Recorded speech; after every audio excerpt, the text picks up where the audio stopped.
Welcome to the Silent Empires. Tonight, step into the world of Nicholas Calabrese, a man torn between blood and conscience, loyalty and survival.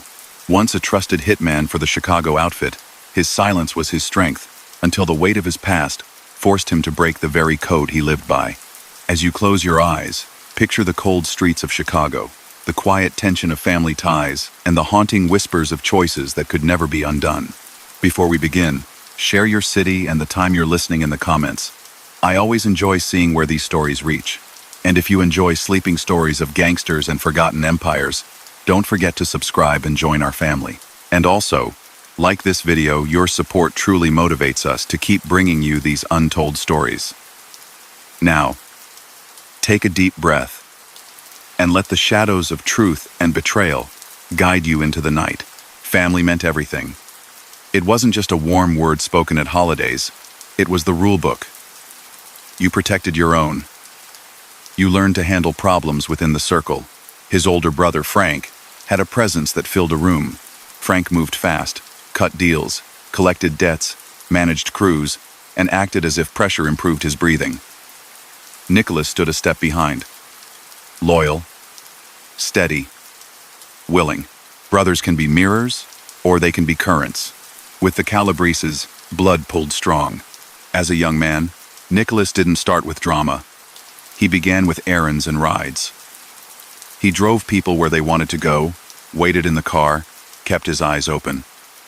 He listened. He learned who moved money, who needed gentle reminders, who required less gentle ones. He got used to late nights. He got used to staying calm when someone else lost it. There are 1,000 small ways to enter a life like that. He took many of them. Chicago's outfit didn't look like movie gangsters marching around in tailored suits. Much of it looked like everyday business. A guy took bets on the weekend. Another ran a friendly card game behind a bar. Someone else loaned cash for a cut. The line between side hustle and criminal enterprise wasn't thick. It was flexible, and it moved with the people who enforced it. Nicholas became one of those people. Collections came first. Visits that started polite and ended firm. He kept transactions smooth. He avoided attention. That skill mattered. Over time, he earned trust. Trust brought responsibility. Responsibility brought risk. He graduated from driver to lieutenant. Then something more serious. A maid member.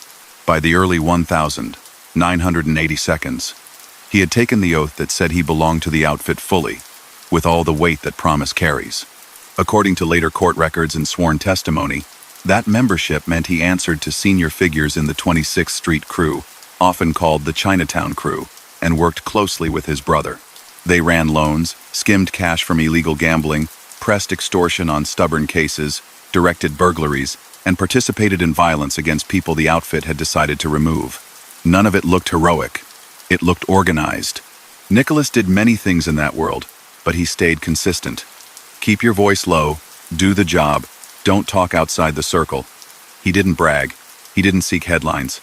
He wasn't the flashy earner at the corner table. He was the reliable one, the man you could call late and know he'd answer. In crews, reliability becomes a kind of currency. He spent it for years. He learned that debt wasn't just money owed. It could be a way to trap someone in a pattern. He learned that fear could be applied like pressure on a tire. Just enough to hold shape, not enough to burst. He learned that people who missed payments often had families themselves, which sometimes made them as compliant as they were angry. He also learned that the outfit watched its own with the same scrutiny it applied to outsiders. Favors went up the ladder. Questions came down.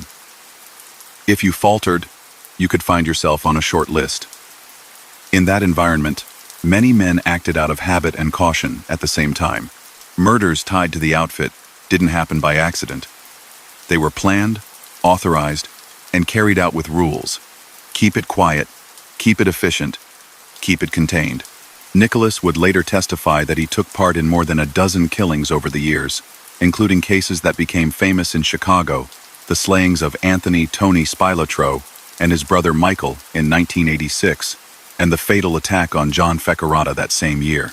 He also acknowledged involvement in violent operations earlier in the 1982, including a bombing that killed Richard Ortiz and another man, Arthur Morosky, who happened to be nearby. Courts heard those names. Newspapers printed them. Families kept them close.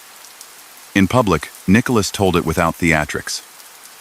He listed locations, dates, instructions he'd received, the men who stood beside him. He did not paint himself as a mastermind. He didn't pretend he was forced.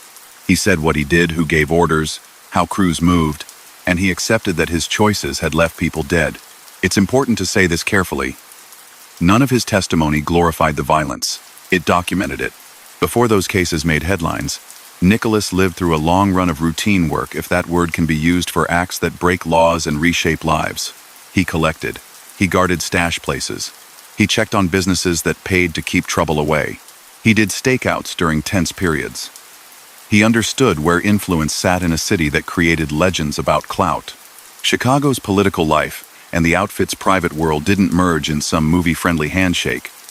They coexisted in a web of favors, habits, and blind spots. Nicholas kept to his lane. He was a specialist in follow-through. Inside his family, the bond with Frank dictated much. Supervising his younger brother was part authority, part affection, part fear. Frank believed in vigor. He believed in control. He expected results. Nicholas respected him, leaned on him, and, when needed, argued with him in quiet rooms. Those arguments didn't reach the street. That was their rule. Their crew brought in money. Problems found solutions, sometimes through talks, sometimes through threats, sometimes through worse. In those years, he married, raised children, tried to be present for birthdays and school days, even while maintaining a job that demanded secrecy and, at times, sudden disappearances. The double life exacted its cost, though he didn't speak publicly about that until much later. He would say he worried about what his kids saw in him without knowing the details. He tried to compartmentalize a familiar word to anyone who has ever lived two versions of the same day. The 1,980 seconds raised the stakes. Federal investigations stepped up. Wiretaps grew more sophisticated. Prosecutors who'd chased the outfit in cycles now had tools that learned faster than the people they tracked. Meanwhile, Chicago's top tier dealt with casino skimming cases out west, union control fights at home, and a changing underworld economy. Nicholas stayed the quiet worker bee within larger storms. He kept to scheduled tasks. He acted when told. Orders came with reasons, though sometimes the reason was simply because the bosses decided. Among those orders were the killings that would later define his name in the public record. Anthony Spilatro had become notorious in Las Vegas, drawing heat with his methods there. When that chapter closed, the consequences reached back to Chicago. Nicholas was a participant in the attack that removed Anthony and his brother Michael, as he would later testify. He gave the court a sober summary, naming the other men present, describing only enough to confirm his role without gruesome detail. Families who'd waited decades for answers learned more than they had before. Nothing restored what was lost, yet facts mattered. Soon after, within that same violent season, John Fecarata was killed. Fecarata had been inside the circle, then fallen out. Nicholas's name attached to that case for a specific, small reason that would later become the turning point of his life: a glove. At the scene, a single glove was left behind. Years later, when DNA analysis had improved, that glove spoke. Investigators followed it back to Nicholas. He had always known the past could knock. He hadn't expected it to arrive with science under its arm. The people around him kept moving. Crews shifted. Leadership changed. Prison took some figures, illness others. Nicholas adapted. He stayed on the street for a while, then faced charges of his own. He did time. In custody, he had more hours to replay decisions, to consider who he had become under the rules he once accepted, without question. Meanwhile, another current moved around him. A younger family member, Frank Calabrese Jr., had approached the FBI to wear a wire against his father, Nicholas's older brother. Those recordings would launch a sweeping federal case that came to be known as Operation Family Secrets. Nicholas didn't set that in motion, but his life would soon collide with it. By the early 2000s, agents visited Nicholas with a simple fact: "We have your DNA on that glove from the Fecarata murder." He had choices. He could deny it and brace for trial with evidence that didn't blink. Or he could talk. Talking meant breaking the rulebook that had guided him since he first held a steering wheel outside a curbside meeting. Talking meant turning away from his brother.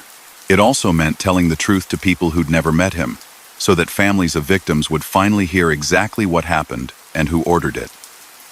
He thought about the fear he had carried for decades. He thought about his own children. He thought about how silence had run his life like a track he couldn't step off. When he decided to cooperate, he crossed a line as dramatic as any he had crossed in the other direction. He agreed to testify. He agreed to walk into a courtroom, face the men he once called leaders, answer questions without hedging. He knew Chicago would see him as a traitor or a witness, depending on where they on Saturday. He knew his brother would never forgive him. He knew names he spoke out loud would change the lives of the people hearing them. He did it anyway. It is impossible to tell his story without holding two truths at once. He committed serious crimes that ended lives and hurt families. He also chose, late but decisively, to help expose a criminal network from the inside, giving details that only a member could know. The law judged him for both. The public weighed both. The families who lost loved ones had their own private measures that no sentence could match. Everything that followed the indictments, the trial, the convictions came from that pivot. But to understand the man who took that stand, you have to see the years before it. The quiet kid who became the quiet enforcer. The brother who never stepped out of the shadow until a single glove turned him around. He agreed to talk only after it became clear that silence would not undo what had been done. Investigators laid out the glove, the lab result, the trail that led from a dark street in 1986 to a chair in a federal office years later. He had learned how to measure risk his whole life. This time the scale looked different. The old rules said keeping quiet was survival. The new reality said that evidence didn't forget. He looked at the clock on the wall, at the faces across from him, and understood that a long chain of choices had arrived at this very ordinary room. He asked for time. He called a lawyer. He sat with the weight of his brother's expectations and the faces of families he had never met. Then he started to speak. To understand what he told them, it helps to see how his life moved from corners to crews to the inner ring. In the beginning, nothing felt cinematic. He drove people where they needed to go. He sat in coffee shops waiting for a sign from a window across the street. He handed envelopes to men who didn't want to be seen taking them. He returned later to collect. Sometimes it was calm, the way a bar tab gets settled with a nod. Sometimes voices rose, chairs scraped back, and debts were remembered quickly. He built a name for doing what he said he would do. No swagger, no noise, just follow through. That reputation, in his world, opened doors you couldn't see from the sidewalk. By the late 1970 seconds, and into the 1980 seconds, he had taken the step that few ever take. He became a made member, sworn into the outfit's 26th Street crew, known widely as the Chinatown Crew. Senior figures in that orbit included Angelo LaPietra, whose influence stretched from neighborhood clubs to union halls, and later bosses such as Joseph Ferriola and James Marcello. Nicholas worked under his older brother Frank, who ran a tight loan sharking and gambling operation. The rhythm of that work rarely changed. Money out with interest expected like clockwork, bookmaking lines set with care, card games watched by men who didn't need to speak to be understood. On top of that came extortion when someone decided to test boundaries, burglaries put together by specialists, and occasional union pressure applied to steer contracts or calm disputes. None of it looked like TV. Most days looked like errands, ledgers, phone calls, drop-offs, and quiet conversations in back rooms. He collected juice payments from small business owners, gamblers, and anyone else who borrowed from the crew. The weekly cut was steady, the math simple, the consequences known. He showed up on time and stayed polite until politeness no longer worked. He also watched gambling operations that never closed. From neighborhood sports books to card games, moved from one storefront to another to avoid attention. His life was built on schedules who paid on Tuesday, who needed a reminder on Friday, who might try to disappear before the weekend. The outfit valued people who could keep that engine running, with minimal friction. Nicholas was good at that. He avoided attention from police, kept disputes short, and made sure money traveled upward to the men who demanded it. Violence, when it came, followed rules. It required authorization. It was planned. It was carried out by people trusted to do it quickly and not discuss it. Over the years, Nicholas took on that work as well. He would later testify under oath that he helped carry out more than a dozen killings, acting on orders that had moved down the chain to him. The names that reached the public were the ones history remembers, but others didn't make the news beyond a short story buried in the paper. He told prosecutors how target selection worked, where meetings were called, how backup plans were set, and how everyone knew that once a decision came from the top, there was no debate. He didn't present himself as a mastermind. He portrayed himself as a soldier who followed instructions, part of a machine that had run long before he entered it. The most famous victims were the Spilotro brothers, Anthony and Michael. Anthony had become notorious in Las Vegas, and that trouble rippled back home. In June 1986, the outfit moved to end that chapter. Nicholas participated in the attack that took both brothers' lives, as he later told a jury. He described the setup, the presence of multiple men, and the immediate aftermath, keeping his words clinical and avoiding sensational detail. The bodies were later found in an Indiana field, a discovery that made headlines across the country. That event wasn't just another business decision within the underworld. It marked a moment when Chicago's outfit signaled to its own ranks that unwanted attention had a price. Nicholas understood the message as clearly as anyone. Only weeks later, the outfit settled another score. John Fecarata, once inside the circle, had fallen out of favor. Nicholas took part in the operation that ended in Fecarata's death. The job seemed complete until it wasn't. At the scene, a single glove was left behind. For years, it sat in evidence, a quiet object waiting for science to catch up. When DNA testing matured, that glove was tested and matched to Nicholas. He had spent his life controlling variables. He could not control a piece of cloth lost in the dark. That small mistake would eventually pull open the door he had kept shut. Before those two cases, Nicholas had already been involved in earlier acts of outfit violence. In 1983, Richard Ortiz was killed by a bomb, and a man named Arthur Morawski, who happened to be near him, died with him. Nicholas later acknowledged his role in that attack. He placed himself among the crew that planned and carried out the operation, again giving the basics without dramatizing what happened. That bombing grew out of the same network of debts, territory, and discipline that defined the outfit's grip over parts of the city. Each act was meant to send a faying message. Rules would be enforced. Rivals would face consequences. Business would continue. Work that didn't end in death filled most weeks. He backed up loan collectors who ran into trouble. He scouted burglary targets when crews needed money and had a window of low police pressure. He moved cars used for surveillance, dropped off packages that held cash or records, and met with bookies who owed shortfalls. He helped keep order at social clubs where older men played cards, drank coffee, and kept an eye on everyone who entered. Those clubs doubled as offices, places where leadership held court without looking like they were holding court. Men left with new instructions and returned with proceeds.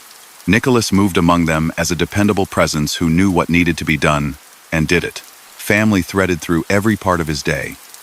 Working under Frank was not just a job structure, it was a way of life. Frank demanded performance and loyalty. Nicholas gave both. He also felt the constant pull of being a husband and father, while living under a code that required lying about where he'd been and what he'd done. He tried to keep family events normal, to watch a game on TV without checking the window every 15 minutes, to sit at a school recital and actually listen. It's hard to measure the strain that double life puts on a person. He would later describe how fear had become routine fear of arrest, fear of betrayal, fear that something he did would find its way back to his children's world. By the early 1992s, federal pressure on the outfit had sharpened. Cases in Las Vegas and Chicago had peeled back layers of skimming, labor racketeering, and sports betting. Some leaders were in prison. Others had died. Newer faces took their places. Nicholas adjusted to those shifts, keeping his head down and doing what he always did. Still, the old certainty wasn't there. Crews changed. Phones couldn't be trusted the way they once had. Some men worried more. Some talked too much.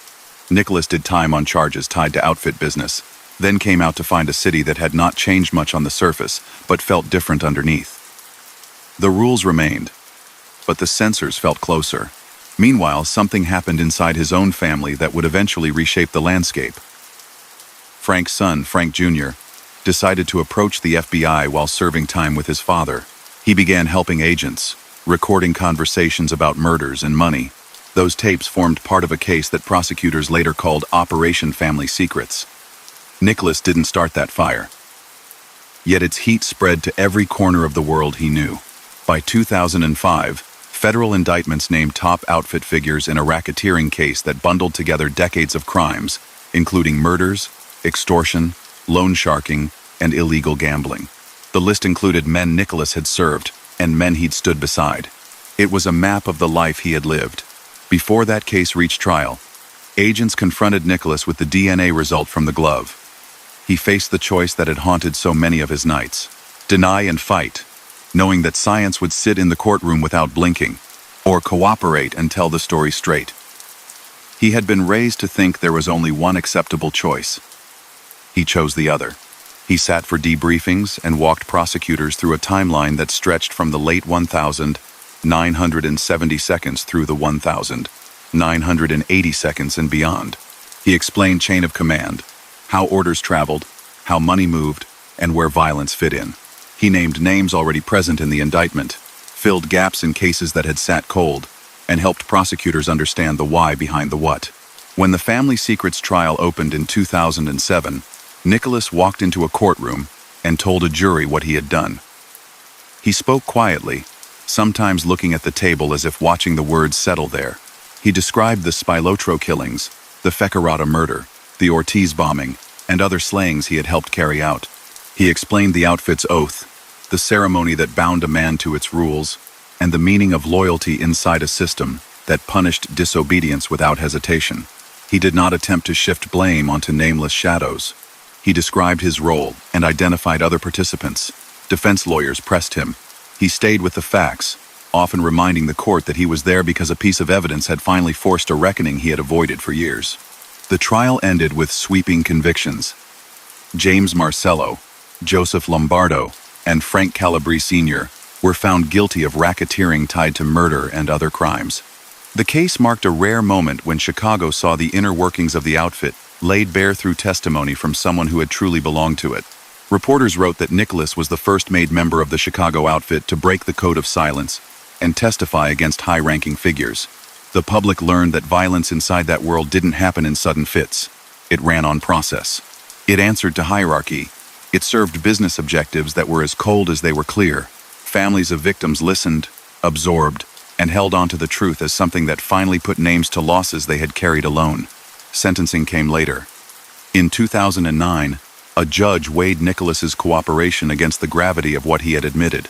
He received a sentence of roughly 12 years, a term far shorter than the decades that might have followed without his testimony, yet still a long acknowledgement of the harm he had helped inflict. In court, he apologized to victims' families and said he would carry the cost of his choices for the rest of his life. He entered federal custody and later the Witness Protection Program, living under new rules imposed by the government rather than the outfit. He traded one version of secrecy for another, this time to protect him from the consequences of telling the truth. What stands out in the record is the arc. He started as a quiet helper and became a trusted enforcer. He lived inside a culture where loyalty meant silence and where money moved without receipts. He followed orders that ended lives. Then, confronted by evidence and his own reflection, chose to speak. The testimony he gave didn't erase what happened. It did, however, help break a cycle that had kept Chicago families in the dark for years. That is the turning point that every account of Nicholas Calabrese returns to. A man shaped by a strict code who, when the past would no longer stay buried, decided to tell the story himself. He pledged to cooperate without drama. Papers were signed. Sessions began in plain conference rooms where agents set out recorders and asked him to go slow. He traced the outline of his life in the outfit, with a patience that matched his old work habits. One meeting covered the oath, a small ceremony, a pricked finger, a holy image lit and pressed into his palm, while he repeated a vow that silence meant life and betrayal meant the opposite. Another meeting mapped crews, territories, and the leaders who shaped policy. He identified bookmakers who answered to him and to his brother, explained how loan ledgers were kept simple on purpose, and described the way cash moved in sacks that looked like groceries. He gave them the language of the street and translated its meanings into something a jury could understand. He didn't dramatize. He didn't minimize. He told them who said what, where orders were handed down, and how enforcement lined up behind those orders. The question of violence came early in those debriefings. Prosecutors needed dates, places, names, and roles. He provided them. He acknowledged taking part in more than a dozen killings between the late 1972 and 1986, including the attacks that ended the lives of Anthony and Michael Spilotro, the shooting of John Fecarata, and the bombing that killed Richard Ortiz and Arthur Morawski. He described pre-meetings where targets were discussed, cars arranged, and backup plans set in case things went sideways. He identified other participants, placing himself within teams rather than at the top of any plan. He explained how approval had to come from higher up, how nothing of that magnitude happened unless senior figures agreed, and how, once greenlit, nobody argued the point. He spoke of it in the same even tone he used for gambling collections, the same rhythm that had carried him through years of double life. Those sessions stretched for months. Agents returned to the same events from different angles to check consistency. He kept details straight. He remembered which door was used, which corner someone faced, which car was moved 2 blocks over to blend with traffic. He remembered because his survival had always depended on noticing things others missed. That habit now worked in service of a case that was beginning to pull old history into focus. Operation Family Secrets gathered strength as his account lined up with wire recordings obtained by another member of his family, Frank Calabrese Jr., who had carried a recorder in prison while talking with his father, and with documents, surveillance notes, and forensic reports gathered over decades. The glove from the Fecarata scene, once just an orphan piece of evidence, now anchored a timeline that made sense. Trial prep asked more of him than memory. He had to practice speaking plainly in front of a room full of strangers without losing the steadiness that made him credible.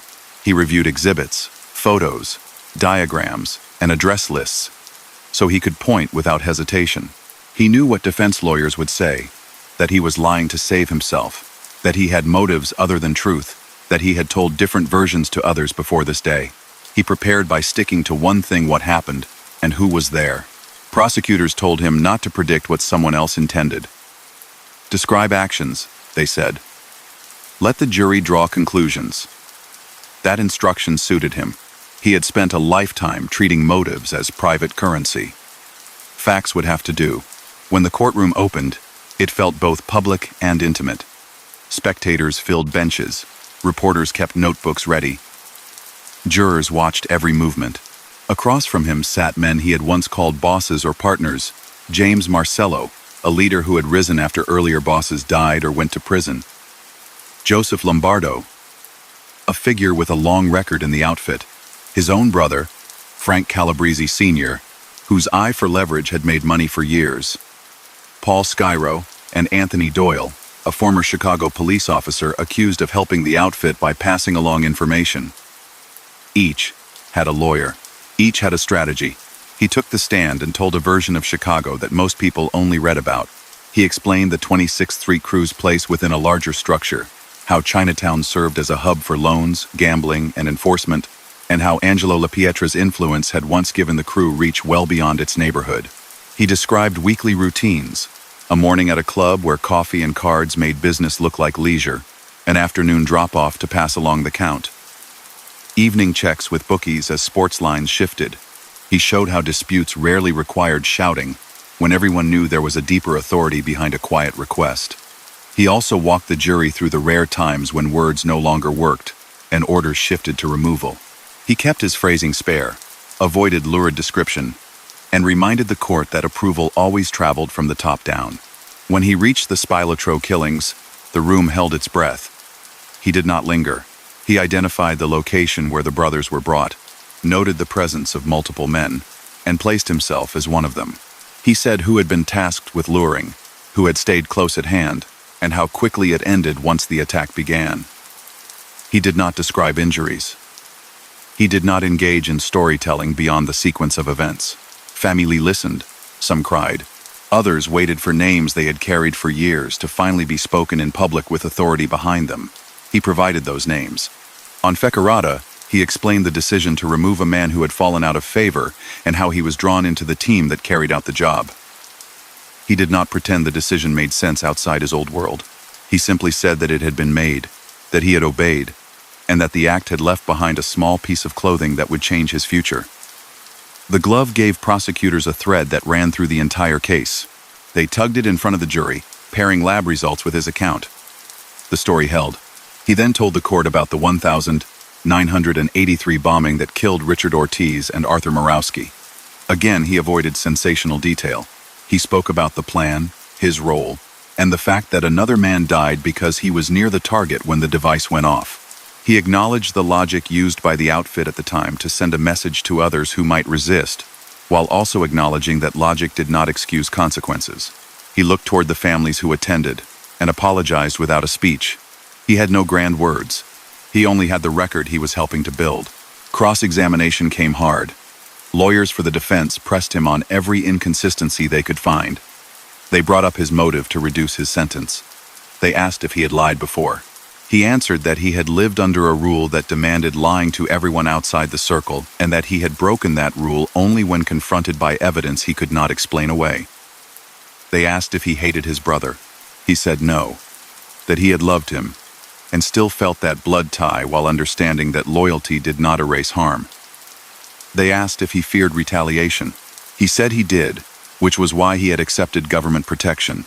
The jury watched a man who neither tried to look like a hero nor collapsed under pressure. He stayed factual, even when questions turned sharp. Other witnesses filled in the picture around him.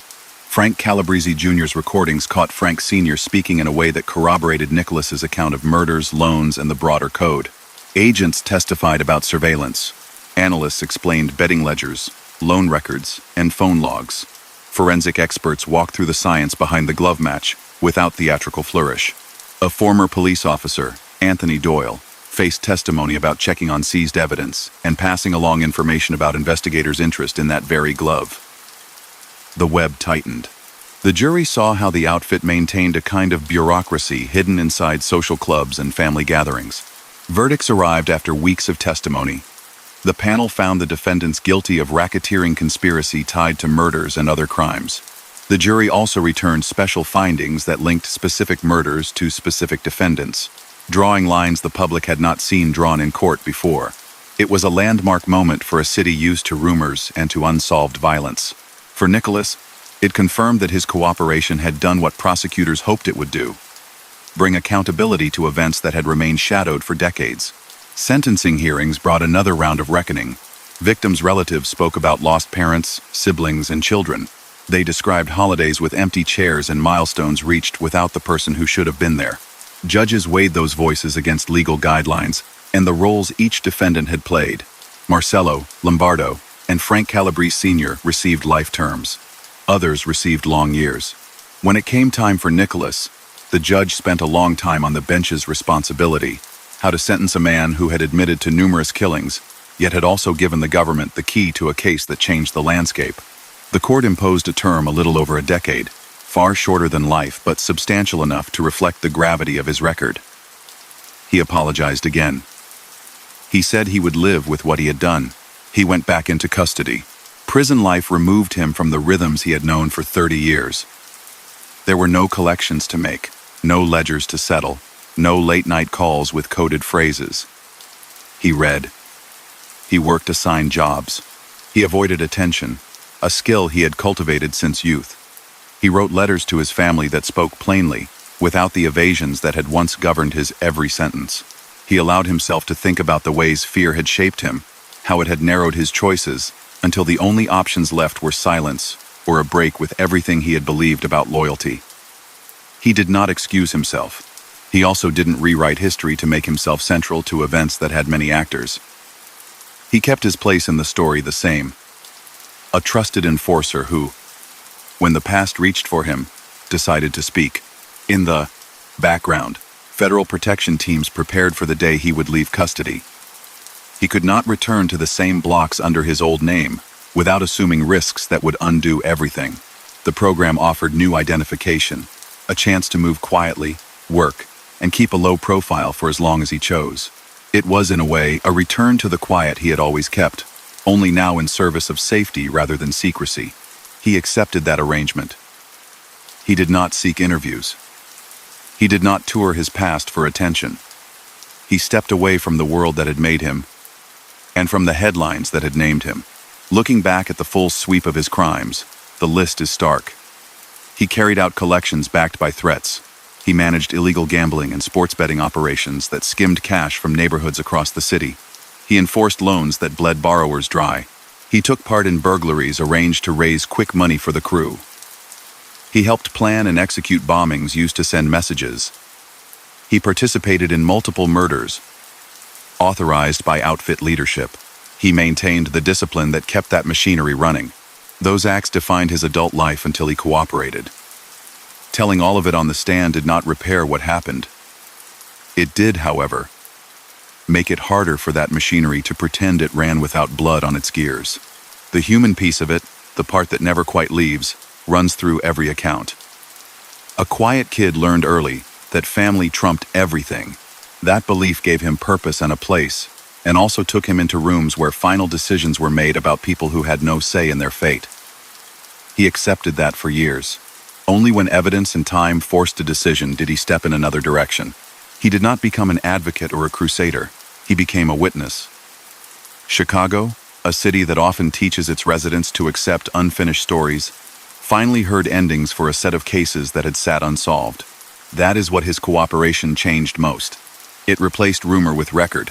He left court with a smaller life ahead of him, one without the standing he once held in a very particular corner of the city. It was a trade he made with a clear mind. Under protection, he kept moving, kept to routine, and kept quiet. This time for reasons that had nothing to do with favor or fear of a boss. He had already used his voice where it mattered most. In a courtroom, under oath, facing men who never thought he would speak.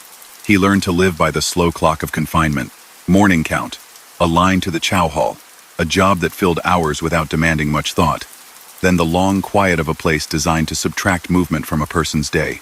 He kept to himself, gravitated to books, and wrote letters that did not hide behind the evasions he had practiced for years. He apologized often. He didn't fill pages with explanations. He used plain words and accepted that nothing on paper could repair what had been broken. When his children visited, he focused on listening. He tried not to let the past swallow the few minutes they had across a table. Agents still met with him at intervals. Even after the verdicts, prosecutors wanted clarity on events that had once been known only in fragments. He answered every question, revisited scenes, filled gaps in timelines, and identified patterns that helped them interpret records gathered long before.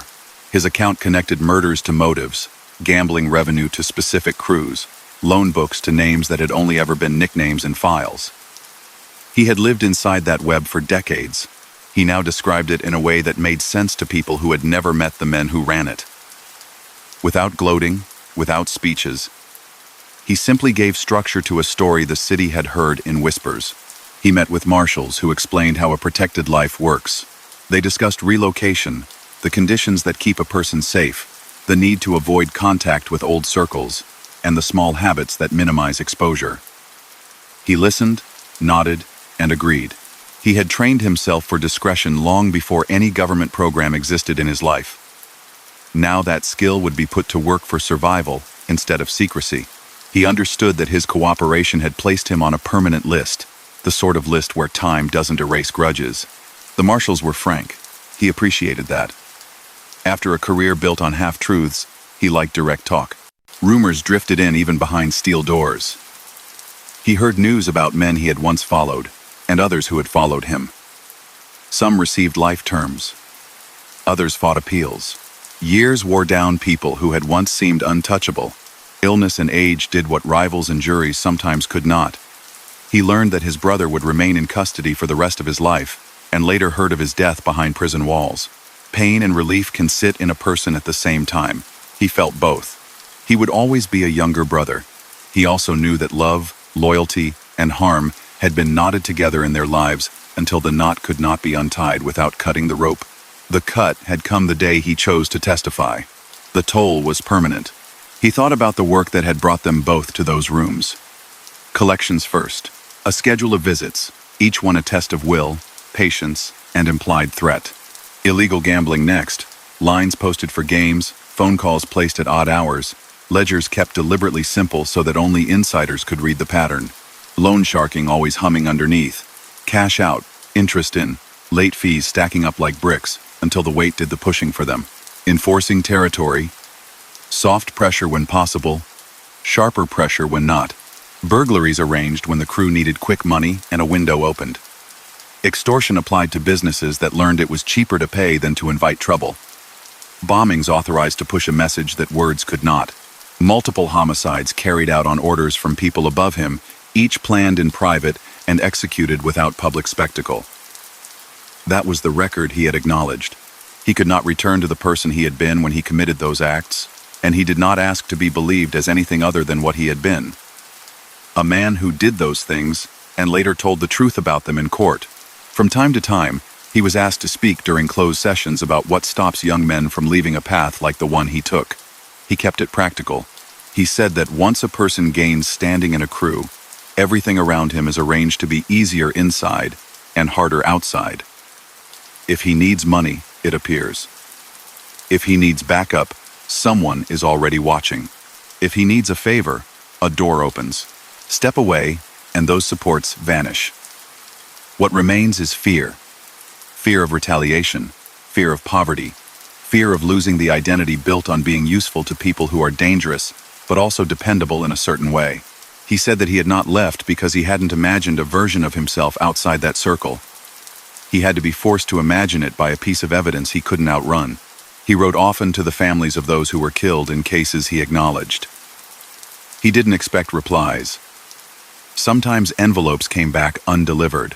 Sometimes a short note arrived, a sentence or two acknowledging the mail and nothing more. He accepted that silence could be a boundary. He had crossed enough boundaries to understand the virtue of one set by someone else. He also set aside part of what he earned legally for restitution. It didn't make headlines. It also didn't change the past. It was one of the few actions available to a man whose history had been defined by all the wrong kinds of action. Technology had caught him, and he respected that. The glove left behind at the Fecarata crime scene sat for years as a mute object. Then DNA testing matured, and the object spoke. He sometimes thought about how much had to happen in labs and courtrooms for that one fact to arrive in front of him. Scientists refining protocols, detectives preserving evidence with care, analysts developing statistics, judges admitting results into trials. His entire life had been controlled by people who handled problems through pressure and habit. It turned out that patience, protocol, and care for small facts could do as much damage to a criminal enterprise as a forceful order from a boss. That thought stayed with him. He reflected often on the day he became a made member. Remembered the room, the faces, the ritual that fused identity and duty. The oath had given him a sense of belonging that he had craved since adolescence.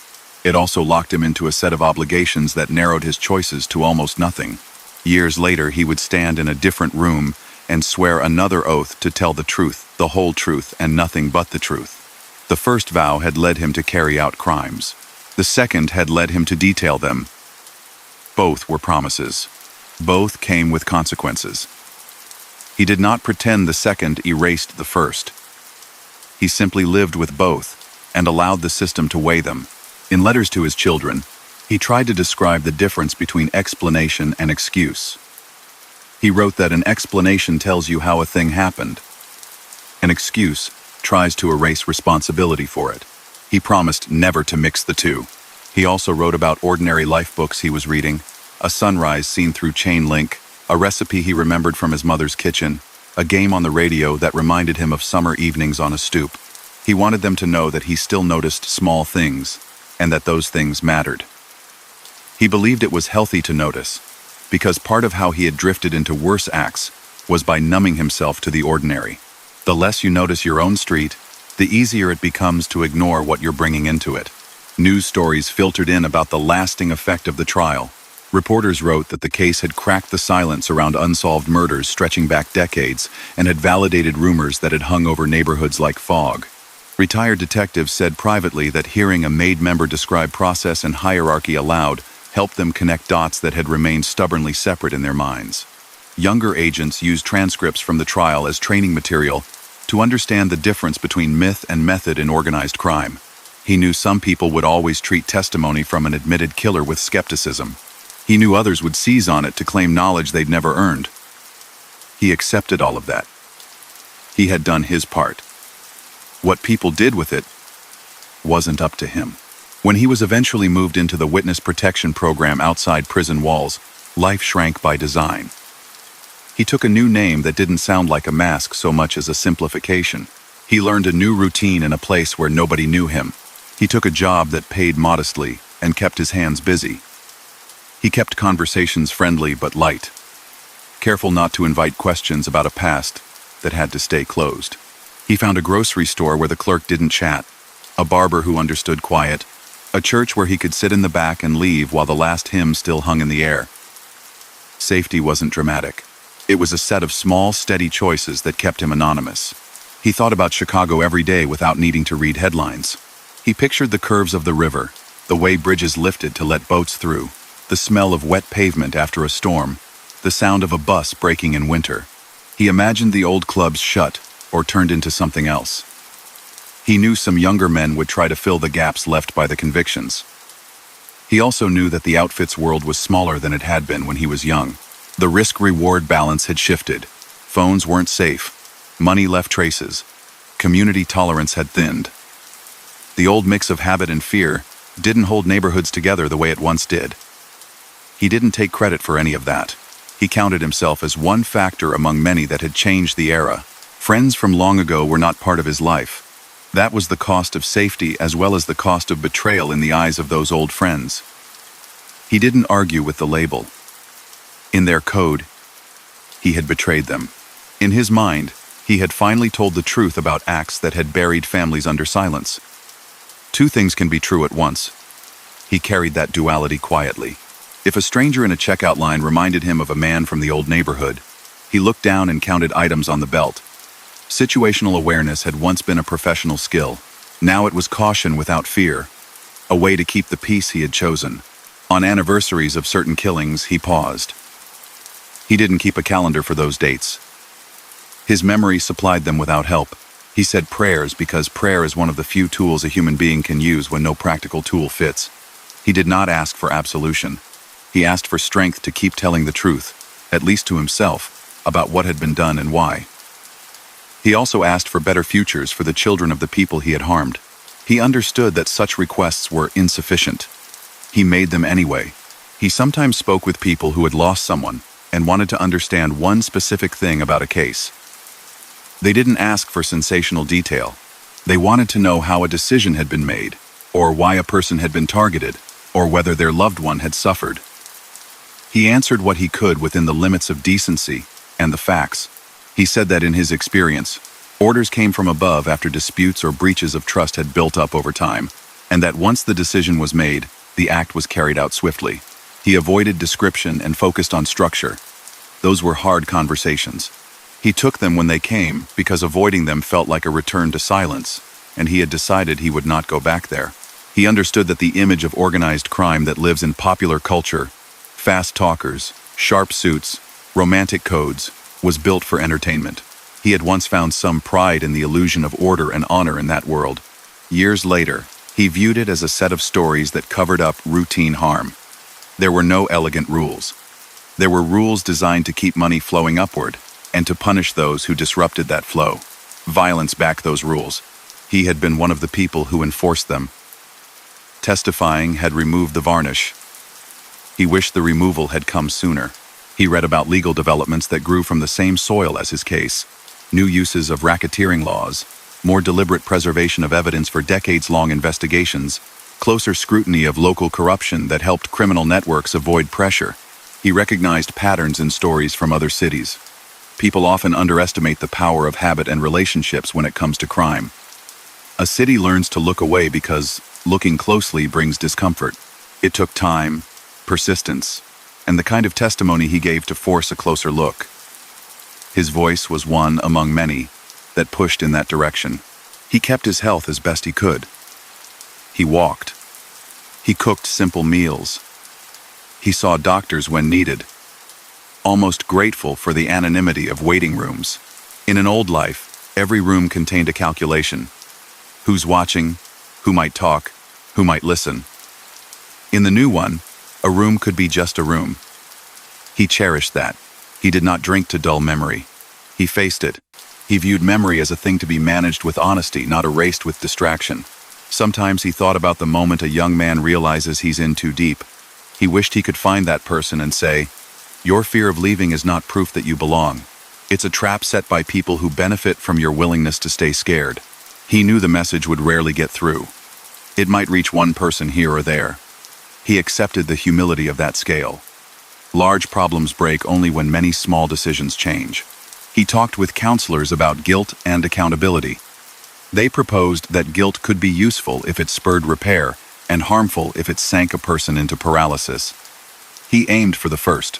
He gave interviews only when they served a clear public purpose, and even then he insisted on conditions that avoided spectacle. He declined anything that smelled like entertainment. He had spent a lifetime performing a role. He wasn't interested in another one. He followed court news from a distance as appeals wound through federal panels. Rulings affirmed the core of the case. Some sentences stood, some shifted within narrow bounds, but nothing undid the central fact that a group of men had been held accountable for a series of acts committed over decades, and that his testimony had helped make that possible. He felt something like quiet gratitude for a system that, imperfect as it can be, had worked methodically to bring truth to light. He learned to accept that the final chapters of his life would be smaller in scale than the chapters that had made his name known. He liked that. He took comfort in routines that nobody else cared about. He found a park bench in a city far from the streets where he grew up. He sat there sometimes and watched strangers pass. He thought about their lives, the invisible maps they carried in their heads, jobs, kids, bills, hopes, plans, and he smiled at the idea that anonymity can be a kind of grace.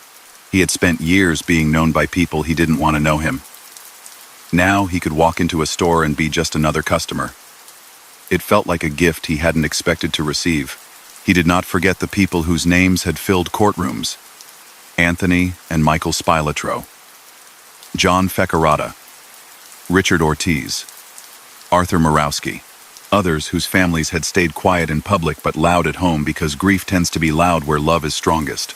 He did not build a narrative where he came out redeemed. He did not tell himself he had balanced a ledger by testifying. The math didn't work that way. He simply stayed committed to truth, to distance from the patterns that once defined him, and to a version of living that did not add new harm to a world already carrying enough. A final reality threaded through everything. He had been, for a long time, very good at being the person the outfit needed. That competence had made him valuable and dangerous. Later, he had been, for a shorter but crucial time, good at being the witness the public needed. That competence helped expose the structure that had hidden in plain sight for decades. He lived with both truths. He didn't run from either. He walked forward, step by step, under a name that few recognized, carrying a story that many now knew, and choosing each day not to return to a past that had once felt like the only possible future. He settled into days guided by quiet rules. He left early for work, returned without detours, kept his phone simple, and changed routines before they had a chance to harden. He learned which aisles in a store stayed empty at certain hours, which streets offered exits without bottlenecks, which benches gave a view of every angle. The habits that once made him useful to a crew now kept him invisible for his own sake. He spoke to neighbors about weather and trash pickup, nodded at passing dogs, and stayed away from block parties. He had spent his life in rooms where people either wanted something from him or feared what he could do. Now he wanted nothing from anyone and hoped only to leave no mark. What he carried with him were names, dates, and the long arc of decisions that led from a boyhood of tight neighborhoods to a witness stand. He didn't relive events for drama. He revisited them the way a craftsman checks a tool he once used every day, looking for the flaw that should have warned him. He knew the simple truth. He had committed serious crimes. Collections backed by pressure, illegal gambling that fed money upward, loans with rates that turned temporary help into permanent dependency, burglary rings used to refill the cash box, extortion that kept businesses compliant.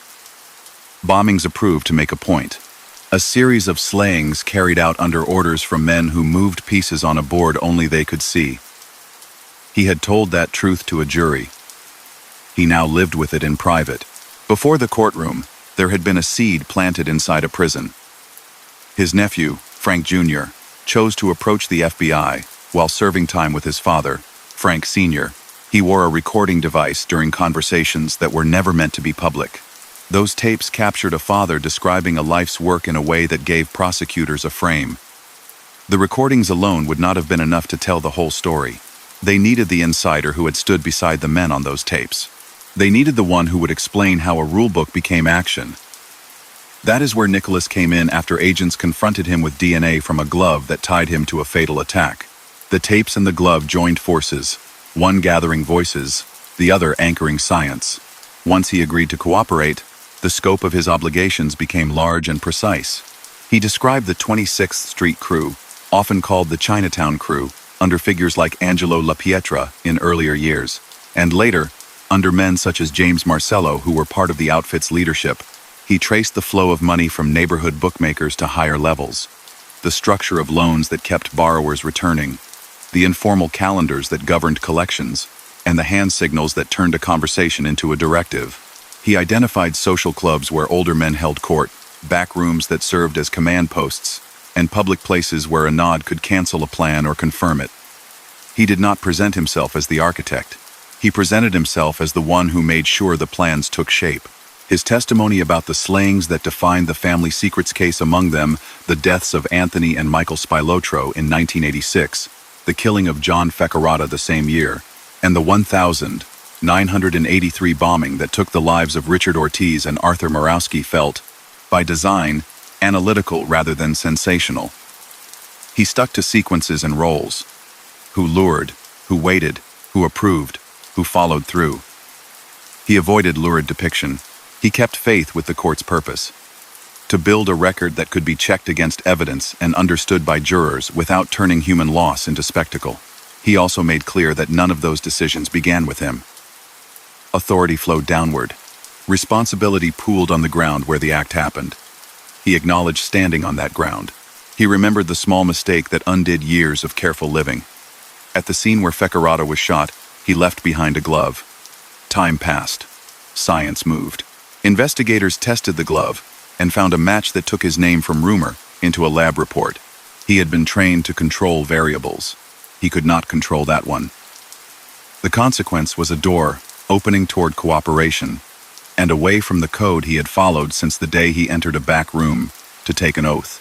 People asked him later if he had considered contesting the evidence. He said yes. He had considered it the way a gambler considers one last bet after a long losing night. He chose not to make it. In court, the list of defendants painted a picture of the outfit at different levels. Joseph Lombardo, a figure with decades in the organization. James Marcello, a recognized leader. Frank Calabrese Sr., his own brother, a powerful enforcer and moneymaker on the South Side and near West Side.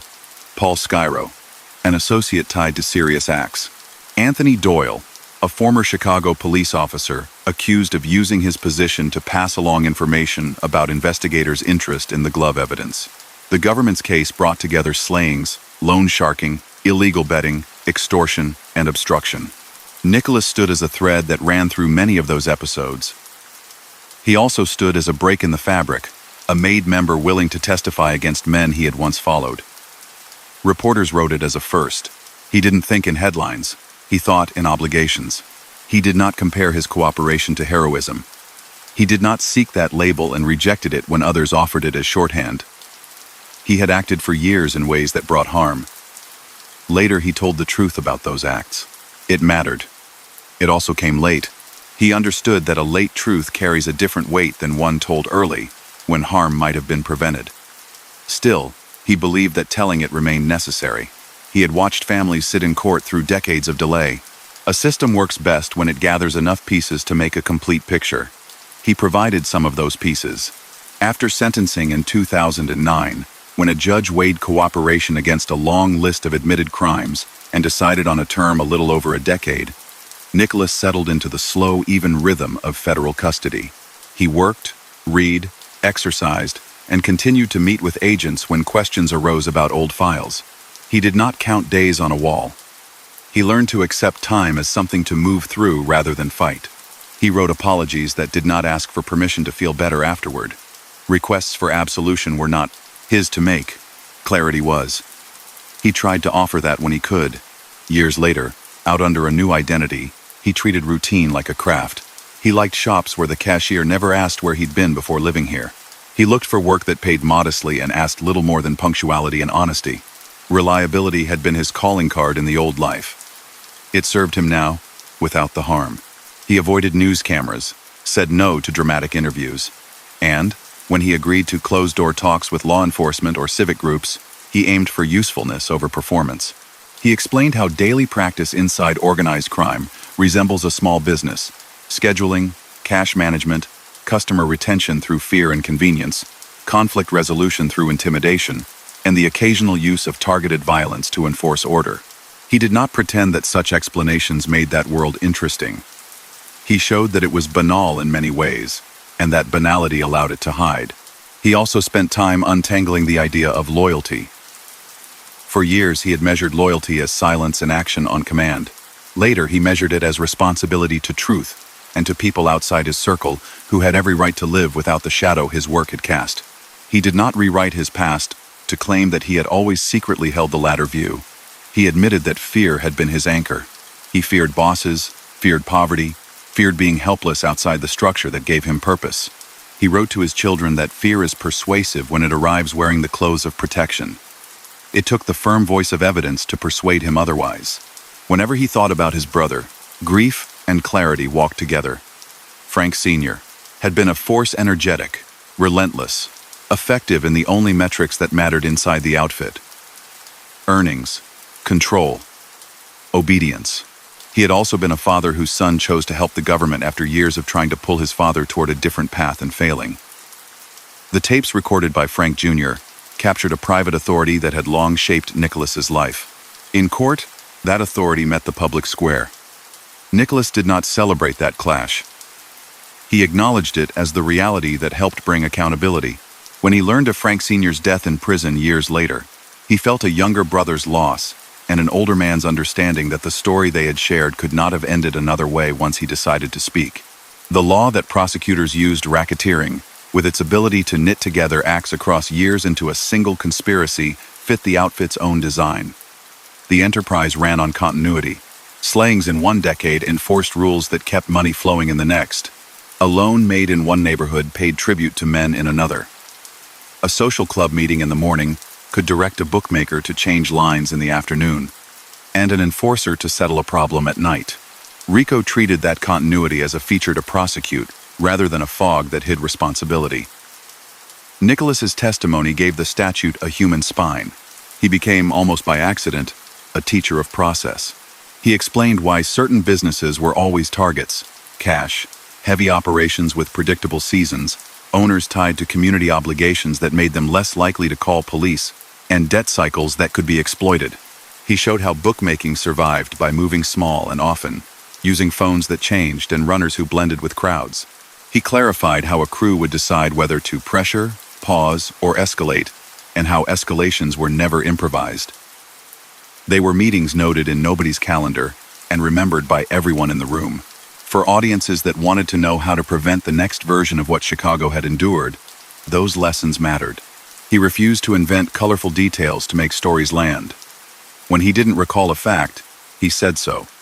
When he did, he gave it and moved on. He maintained that habit even under pressure from people who wanted a cleaner narrative than real life offers. He had spent decades living inside a myth built for outsiders. He wasn't going to help build a new one. The lives lost were not plot points. They were people whose families had survived a long time with questions that finally had answers in transcripts and verdicts. He did not overlay sentiment on those answers. He let them stand. Once, a person asked him if he ever missed the old adrenaline of a life on call. He said no. Adrenaline had a way of making a person feel alive, while it deadened everything that gave life shape: responsibility, patience, everyday kindness. He did not reject energy. He redirected it into steadiness. He described the satisfaction of a day's work done honestly as a new kind of rush, one that didn't leave him looking over his shoulder. He liked waking up and finding his first thought free of calculation. Some nights, he replayed a timeline to fall asleep. Born into a city of strict neighborhoods, found a place where quiet earned trust, took an oath that felt like belonging, spent years doing work that harmed others while calling it business, left a glove in the dark, faced a lab report that closed off denial, chose to cooperate, took the stand, watched men he had called leaders hear verdicts that reflected the harm, apologized, served time, stepped into protection, built a small life. That timeline did not need embellishment. He preferred it clean, as if listed on a page he could fold and put away. He stayed aware that some would always see him through one angle only, the man who broke the code. Others would see only the witness who helped solve long, cold cases. He accepted that neither view contained the whole. Complex lives resist single sentences. He didn't argue with anyone's label. He couldn't repair those perceptions for every person who held them. He could only keep living in a way that didn't add harm to the tally. When he spoke with young officers or community workers, he offered a pragmatic measure: pay attention to places where favors replace systems. When a neighborhood solves every problem with a call to one powerful person instead of a call to a public office, you have soil where crews can grow. Restore trust in ordinary channels, and the ground gets harder for that kind of growth. He had played on the other side. He knew how much his old life depended on people giving up on ordinary channels. Rebuilding those channels was not glamorous. It was effective. He marked one anniversary every year for himself. Not the day of a crime, not the day of a verdict. The day agents laid out the lab result and waited. That was the day he turned. Without that turn, all the rest would have been an echo of the first half of his life. On that day each year, he sat with the memory of both men inside him. The reliable enforcer and the reluctant witness who became decided. He did not let the memory pass quickly. He let it teach him again. A city's underworld burns bright in imagination and dims under a fluorescent bulb. He had lived beneath both lights. He knew the story was less about villains and more about systems that reward the wrong skills for too long. He had been very good at those skills. Later he set them aside and used what remained: attention, patience, commitment to a plan to walk away from a history that had defined him. He understood that the walking would never be over. That was fine. Some roads are better traveled slowly, with eyes open, hands empty, and a promise kept every morning not to turn back. In the years after the trial, life turned into a set of calm, predictable choices. A small alarm clock, a short commute, tools laid out in the same order each morning, cash receipts counted to the penny, lights off at the same time every night. Neighbors saw a man who liked routine and never missed a trash day. That was the point. Anything louder than ordinary invited attention. He didn't chase attention anymore. He had spent decades inside an arena where names mattered and whispers traveled. He wanted none of that. Anonymity made space for sleep. Questions still reached him through official channels. Detectives from different jurisdictions asked about old files with 2 or 3 names circled, and a date that had faded to gray. He spoke carefully, sticking to what he had seen or done, making clear which pieces were memory, and which were things he had heard at the time from men who led him. If his answers helped close a line on a chart, he was glad for it. When he didn't know, he said so, and let the silence stand. There had been too many years where silence meant avoidance. Now it could mean honesty. The past did not disappear because he had chosen a smaller life. It sat just behind him like a city seen in a rearview mirror, closer than it looked, filled with streets he could still map without thinking. Chicago in his memory wasn't only skyline and lake. It was a list of regular stops from a time when order came from men who ruled by habit as much as by fear. Storefront clubs on 26th Street that doubled as offices.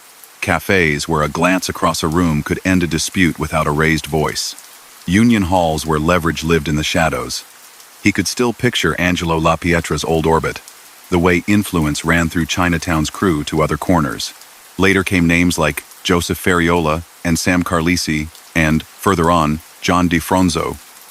Successions that told the story of an outfit adjusting as its elders died or went away. He did not romanticize that lineage.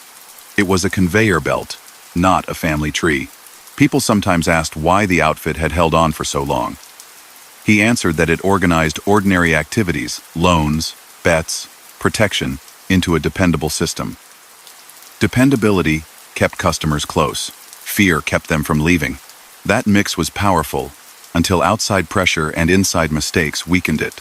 Outside pressure meant wiretaps that actually worked, forensic tools that didn't blink, and prosecutors patient enough to build a mosaic instead of chasing a single tile. Inside mistakes meant evidence left behind, phones trusted when they shouldn't have been, and men who forgot that staying quiet wasn't the same thing as being safe. He thought often about the turning points that sent him toward the witness stand. The glove left at the Fecarata scene was the obvious one, the object that turned a feeling into a fact.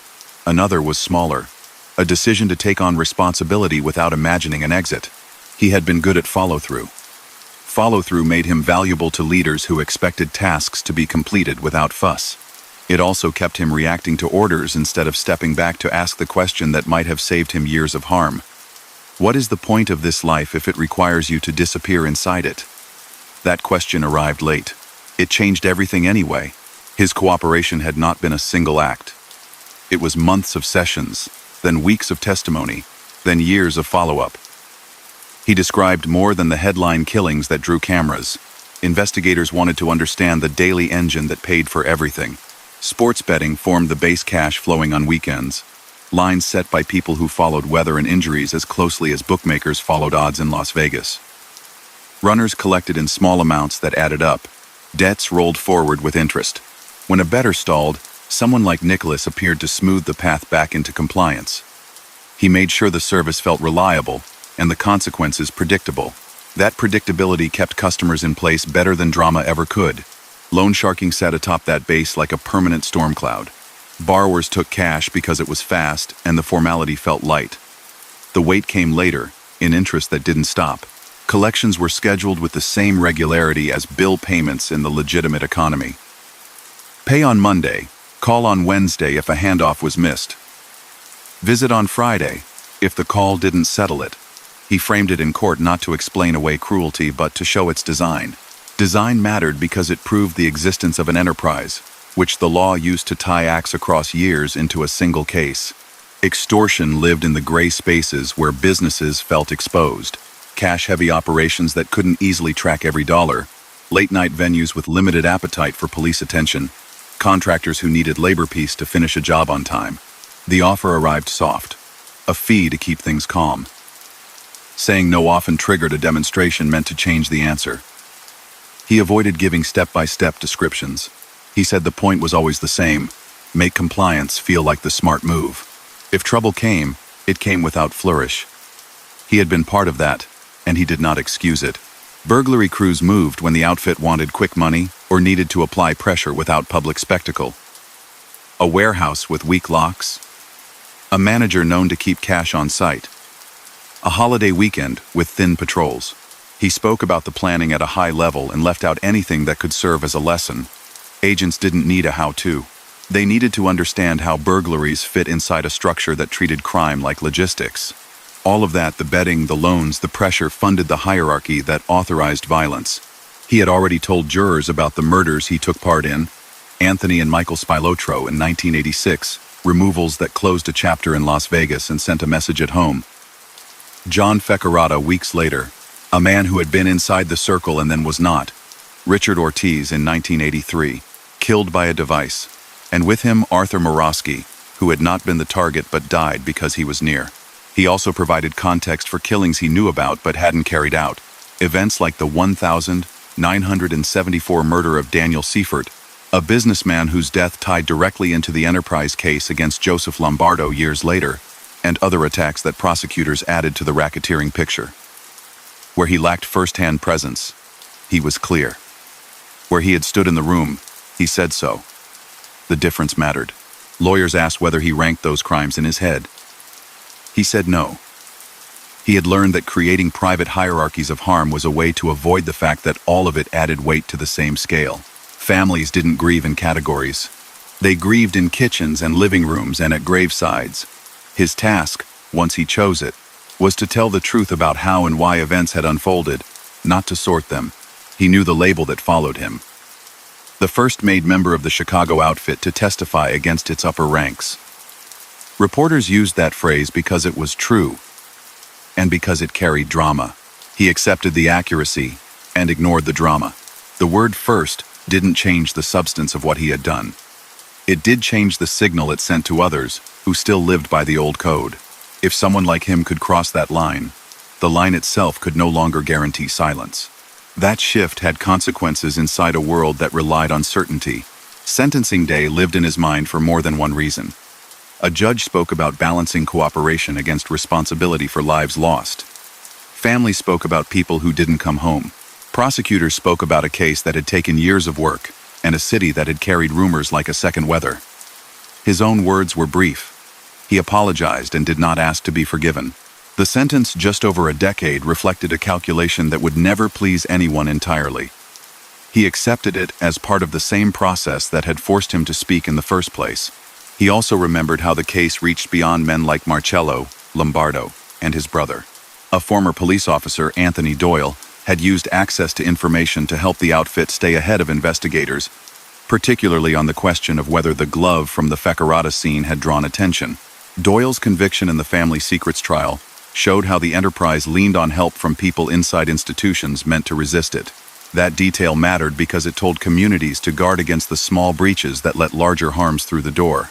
Once he was out and living under protection, years passed without big events. That was by design. He noticed small things instead. The quiet click of a door that closed properly. The way sun hit a patch of sidewalk in late afternoon. The sound of kids playing down the block without worry. He saw those things as measures of a neighborhood's health. If kids could play without looking over their shoulders, it meant someone had kept pressure away from that corner. He wanted his presence to contribute nothing but quiet to those scenes. Occasionally a call came from a university or a training academy. Could he speak to a room about what myth gets wrong? He agreed when the setting was serious and private. He talked about how code words were used too often by people who wanted to feel like characters in a story. In the world he knew, the most common language was plain. Efficiency beat flair. He warned that romantic tales make it easier for young men to walk towards something that will swallow them. Anything that chipped away at romance was worth saying out loud. Keeping contact with his children remained his anchor. Visits during custody had been short and unsatisfying, limited by place and time and the steady presence of rules. Freedom brought longer conversations. He didn't tell stories to impress or dramatize. He answered questions about fear, about the hold his brother had on him, about why he stayed long after he understood what staying meant. He said that fear grows familiar and begins to feel like safety, and that familiar fear is hard to leave. The glove and the lab report, as odd as it sounded, had given him permission to walk away. He reminded them not to wait for a crisis to make a necessary change. Some people wanted him to say he had turned because of a sudden moral awakening. Others wanted him to say it was only self-preservation. He refused both neat answers. Conscience had spoken in a low voice for a long time. Fear spoke louder. Evidence raised the volume on conscience by forcing a choice he could no longer delay. Humans don't often move for one reason. He didn't pretend he was the exception. He kept a respectful distance from the families of those killed. When a family reached out, he responded, if he could do so, without harm. If they wanted to understand a point of process, he tried to answer. If they wanted only to say what his actions had done to them, he listened.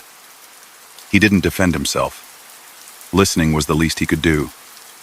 Silence, used correctly, can be a form of respect. Time did its work on men he had once followed, and men who had followed him. Some died in prison. Others faded into the background as new faces tried to keep an old structure alive in a city that had grown less tolerant and more technologically watched. He didn't comment on those changes in public. He wasn't an analyst. He was a man who had lived through two versions of the same place. One where certain doors opened for him because of what he could do, and one where those doors stayed closed because of what he had chosen to say. He preferred the latter. Looking back over the full ledger, he didn't trim it to make the numbers easier. Crimes, he admitted, formed a clear list. Illegal sports betting operations.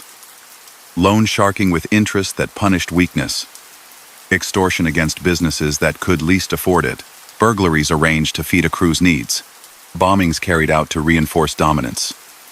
Multiple killings between the late 1970 seconds and 1986, including the Spilotro brothers, John Fecarata and Richard Ortiz, with an innocent man, Arthur Murawski, also losing his life. In court, he also gave context for other murders used to prove the enterprise, including Daniel Seifert's in 1974, a crime tied to a senior figure he had once served. He didn't rank, reframe, or cleanse that list. He let it stand as the truth he had finally told under oath. He liked to say to himself that the best measure of change is what a person does when no one is watching. No cameras followed him anymore.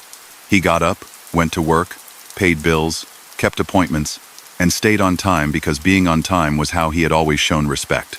The difference now was who received that respect. Not a boss in a back room, but the clerk behind a counter, the coworker who depended on his shift, the neighbor who appreciated a quiet presence next door. Sometimes he took a long drive with no destination, rolling through towns where nobody would recognize his face. He thought about the city that had shaped him, and about the choices that had nearly kept him from ever leaving it. He wished he had been brave sooner. He also knew that wishing didn't change history. Action had changed some of it. His testimony helped break a wall around cases that families had waited decades to see addressed. That didn't erase anything.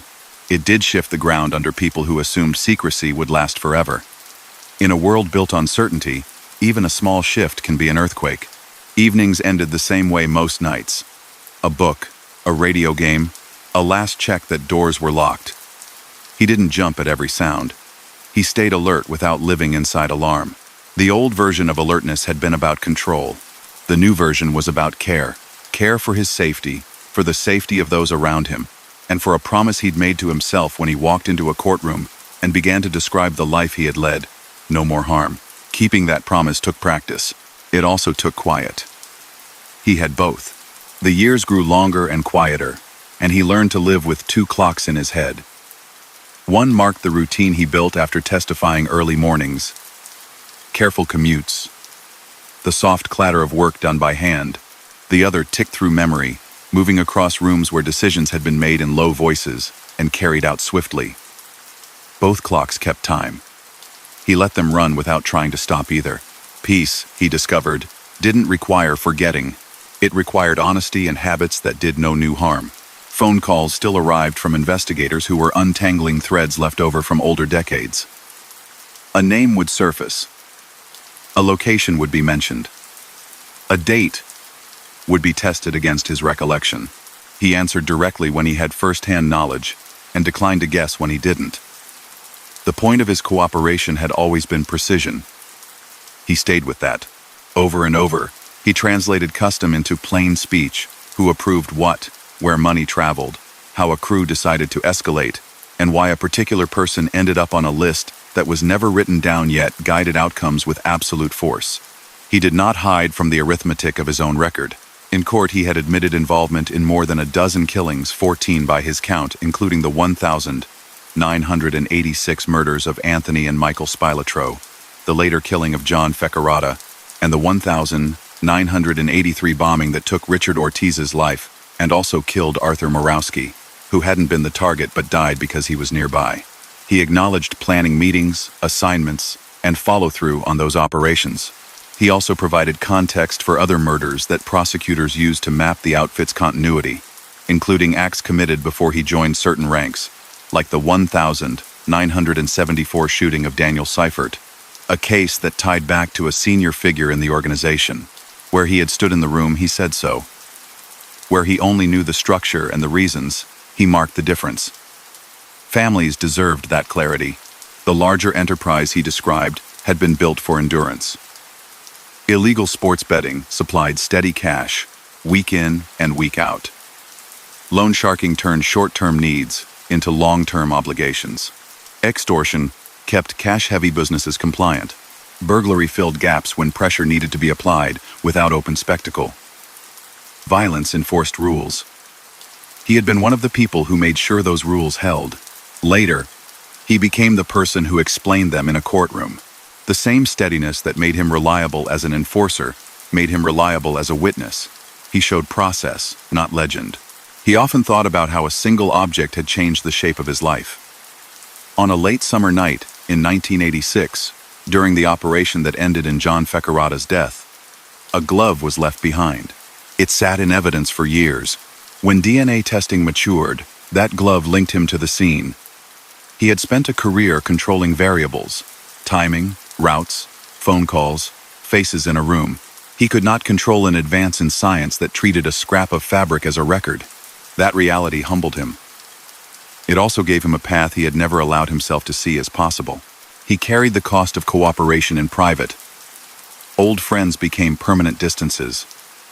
His own brother would never forgive him. The code he had lived by defined him as a traitor. He did not argue with their label. He chose another measure. A courtroom oath that demanded the truth and a life that did not produce fresh pain for other people. Those two promises could be kept.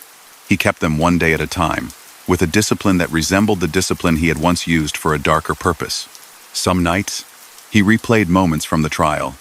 He could still see the jurors listening as he laid out sequences: how a meeting was called, who attended, which plans were set, and how they were executed. He remembered defense lawyers pressing hard on motive, on timing, on anything that might shake his credibility. He stayed inside facts. He left motive to the jury. He recalled how the courtroom went still when the Spilotro killings came up, how he avoided lurid detail and kept to roles, how he looked at the families present, and understood that truth was the only thing he had to offer that could serve any good. When verdicts arrived, he felt the weight of outcomes that belonged to many people, not just to him. He was aware of the debate that followed his sentence in 2009. Some said it was too light given the lives he had admitted to taking.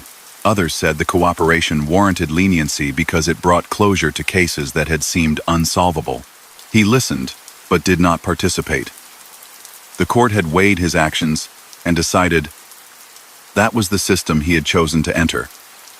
When he signed papers and agreed to speak, he accepted its result without bargaining in the court of public opinion. He didn't want to be a symbol. He wanted to be a man who had told the truth and then lived quietly. Out under a new identity, he kept distances where they needed to be kept. The U.S. Marshals taught him how to move as if the past might turn a corner at any time. Vary routes, avoid patterns that could be mapped, keep conversations light, never give strangers a story that invites follow-up questions. He learned to carry a new name the way a person carries a tool used when needed, put away when not. The backstory he memorized was simple. Born elsewhere, raised without details, moved for work. People rarely pushed past a calm summary. He was grateful for that ordinary instinct. Work in the new life had its own rhythm. He took jobs that required reliability more than charm. Warehouse shifts. Maintenance in buildings where the reward was a checklist completed without complaint. The old skills helped attention to small things, patience with tedious tasks, the habit of showing up on time. The difference was moral. The effort no longer supported a structure that harmed others. If a coworker needed a hand with a heavy box, he lifted. If a supervisor asked for a short-notice shift, he rearranged his schedule. When a neighbor's car wouldn't start, he fetched jumper cables and said nothing about it later. He measured himself by these small acts because they were within his control. He didn't let himself drift into nostalgia about the outfit's old networks. He understood how romantic stories seduce people into thinking there was honor in a life that required constant denial. The reality he remembered involved ledgers kept deliberately simple to avoid detection, cash dropped at agreed times, bookmaking lines adjusted by people who would never see a stadium seat, and pressure applied to business owners who learned that paying a fee felt safer than saying no. He had once found pride in keeping that machinery smooth. Later, he took pride in naming it for what it was. He followed, from a distance, the legal aftershocks of the family secrets case. Appeals tested procedural questions. Some sentences shifted slightly. The core of the case remained sound. The enterprise had been proven. The murders had been tied to specific defendants. A former police officer, Anthony Doyle, had been convicted for helping the outfit by checking on seized evidence and passing along information, especially about investigators' attention to the glove. That conviction underscored a lesson he repeated in closed-door talks. Corruption often begins with small favors. A phone call returned. A file checked. A warning passed. Nip those early, and larger harms become harder to pull off. He stayed in touch with his children as their lives widened to include their own work, their own families, their own maps of the world. He did not expect them to forgive. He hoped they would never feel the pull he had felt toward a circle that defines worth with fear. He told them that courage doesn't always look like action. Sometimes it looks like staying away from a room where your presence would make you smaller. He urged them to ask for help early, from people who want nothing in return. He said that shame grows where secrets live, and that airing the truth, even in a small circle, clears a path he had been late to find. Every so often, a reporter tried to find him for a profile. He declined. He understood the appetite for a neat art kid grows up tough, enters crime, flips, redeems himself. He didn't feel like a neat arc. He felt like a person who had done grave harm, then had done something good later, and would spend the rest of his life balancing those facts without pretending the second erased the first. He had already said what mattered where it mattered, under oath. He considered sometimes the men whose names had folded into history books and news clippings. Angelo La Pietra, who shaped the 26th Street crew into a disciplined force. Joseph Ferriola and Sam Carlisi, leaders during years of transition. John DeFranzo and James Marcello, figures in later chapters. Joseph Lombardo, tied to the Seifert murder and to a long arc of enforcement. His own brother, Frank Calabrese Sr., a driver of loans, gambling, and discipline on the South Side and near West Side. The enterprise had survived by adapting. It shrank when outside pressure and inside fractures converged. His testimony had been one fracture among many. He didn't overstate it. He placed it where it belonged. He stayed cautious about naming places he visited or dates when he moved. Safety depended on being generic in public and specific, only with people who had a need to know. The Witness Protection Program offered tools and advice. He used both. He never carried old photographs. He kept passwords dull. He avoided celebrations where cameras came out. He learned the value of an unremarkable wardrobe. In another life, clothes and cars could signal status inside a crew. In this one, plain worked best. On long walks, he thought about the city that had shaped him. He could draw the old routes in his head: 26th Street, Chinatown, the near West Side, warehouse districts where trucks idled through the night. He remembered coffee so strong it bit back, clubs where a card game could last until morning, and the sound of attention shifting when a senior figure stepped through a doorway. He let those memories pass without dwelling. He preferred the sound of kids riding bikes, a dog barking at nothing in particular, a train in the distance reminding him that people were going somewhere for reasons that had nothing to do with favors or fear.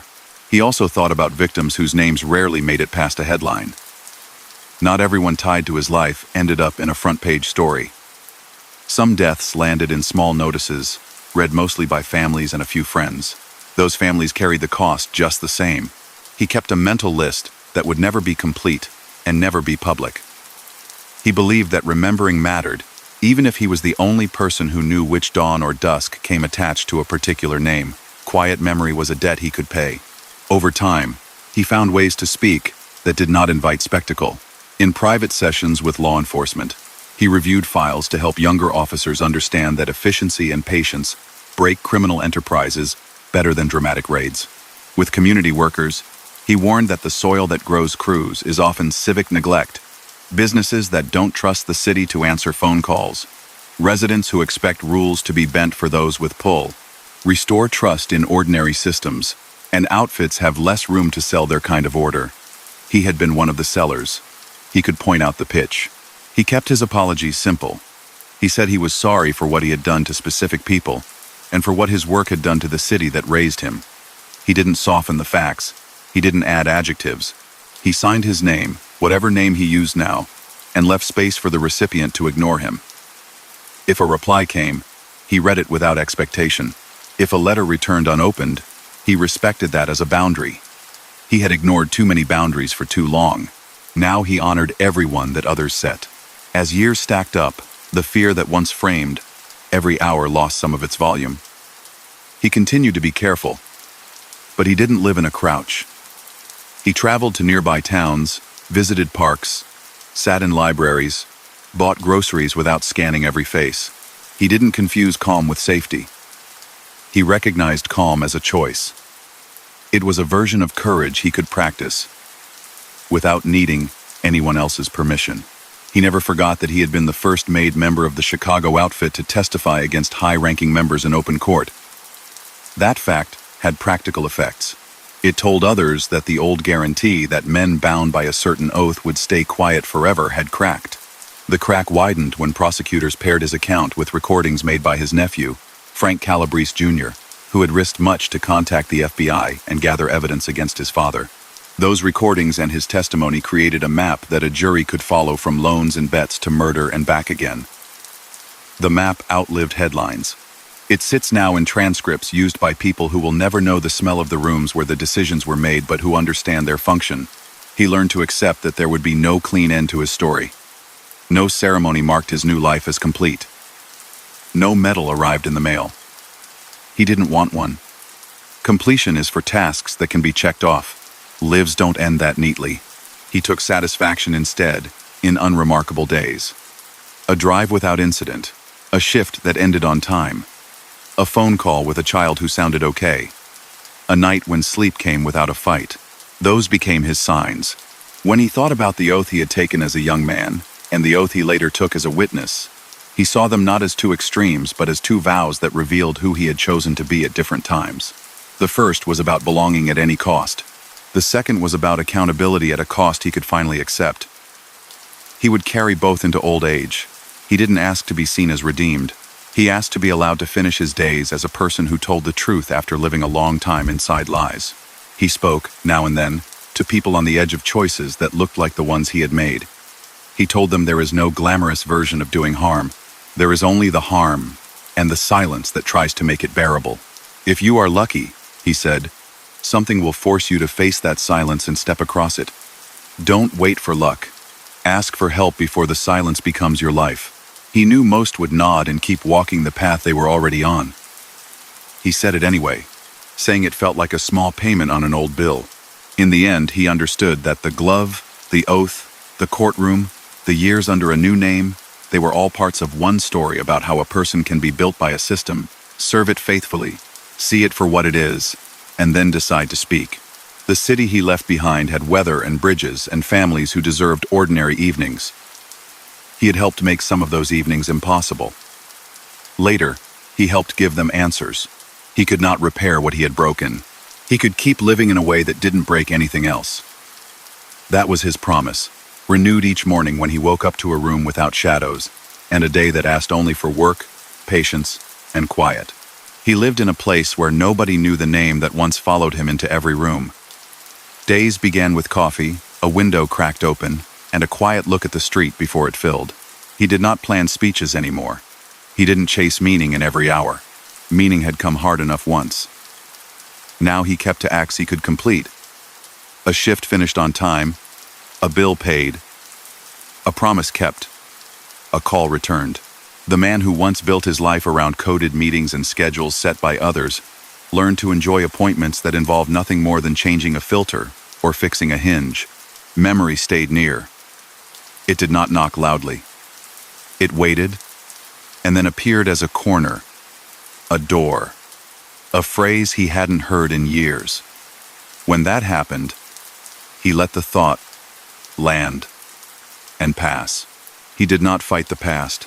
He let it stand in the light he had finally allowed to reach it. He had done harm as part of a criminal enterprise that ran for decades. Illegal betting, high-interest loans that trapped people, extortion that bent businesses to a crew's will, burglaries used to raise cash or apply pressure, a bombing that killed a targeted man and another who was simply close by, and multiple killings ordered by leaders inside the outfit. He had taken an oath to that enterprise, and later he took an oath to tell the truth about it. That contradiction lived inside him without argument now. He thought often about the families who had sat in court while he testified. They came with photographs and the sort of quiet that signals deep strength. Some desired details that confirmed what they had suspected. Some wanted to know whether a person had been afraid. He tried to answer in ways that acknowledged loss without turning it into a scene. He avoided spectacle because spectacle had shielded too much for too long. The record mattered in plain form. Who decided? Who carried out? Where? And when? That is what jurors need. That is what families need. He had given that. Late, but exactly. Years moved. Headlines faded to books and documentaries that were more careful than quick. A clean narrative always tempted people who had not lived it. He watched from a distance as others stitched pieces together, knowing that even the best summary leaves something out. He accepted that. No account could fully hold the weight of a city's hidden history. He was one voice among many.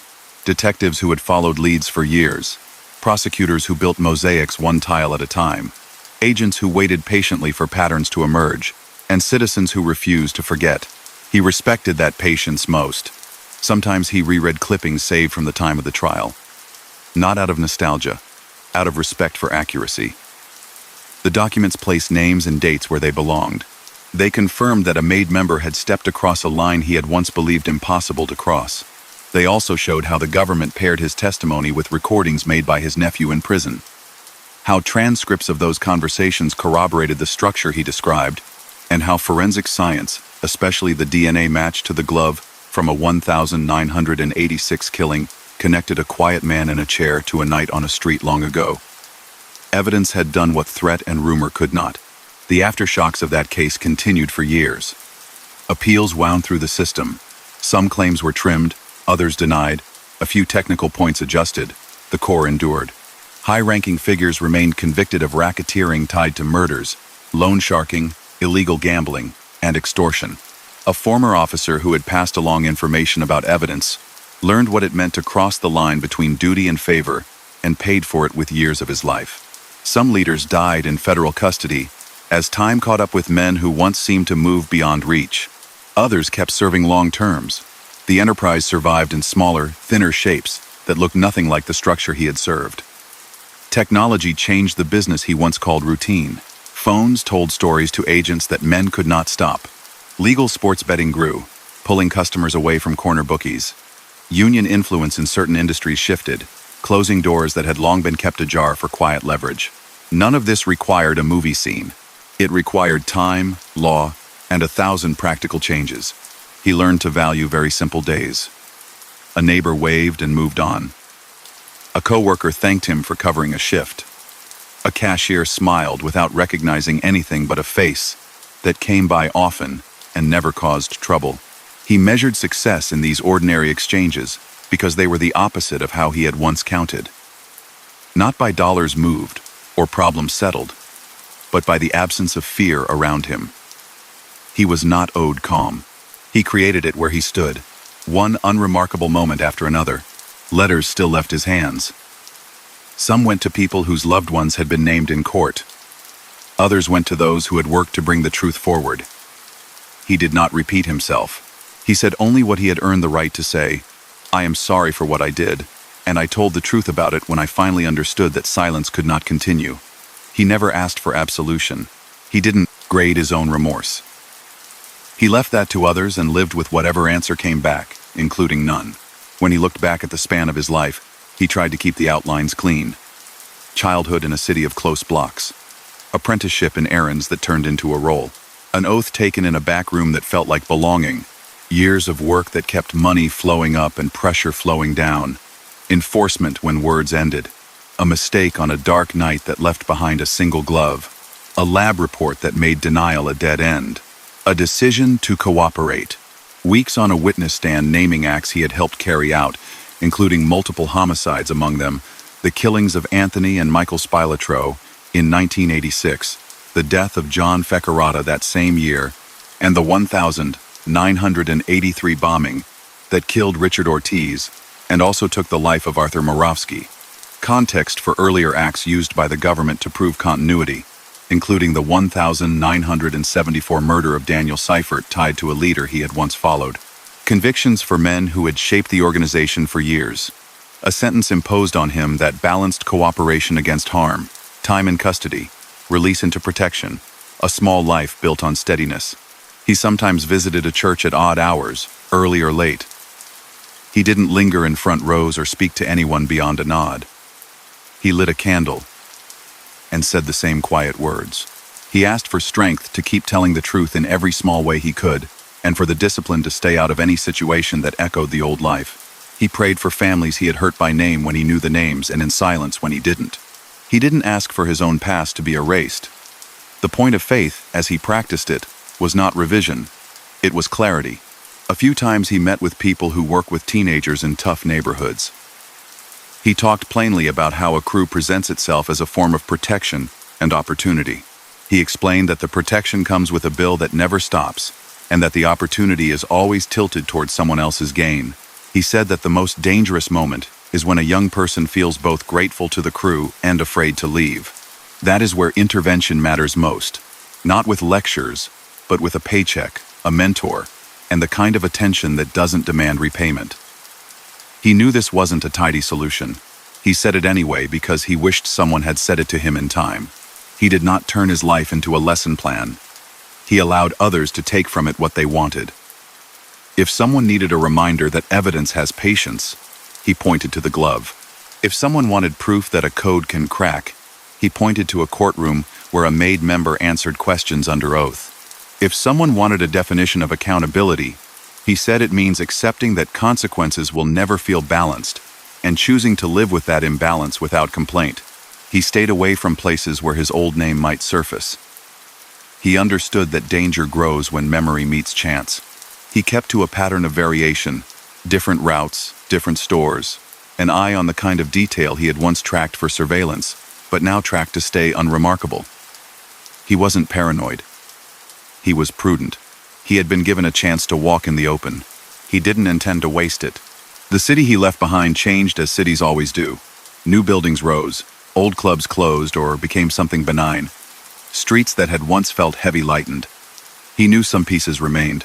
A structure as old as the outfit doesn't vanish overnight, but its edge dulled as law moved faster and culture shifted. People who once felt they had no one to call began to call official numbers again. That change had nothing to do with speeches.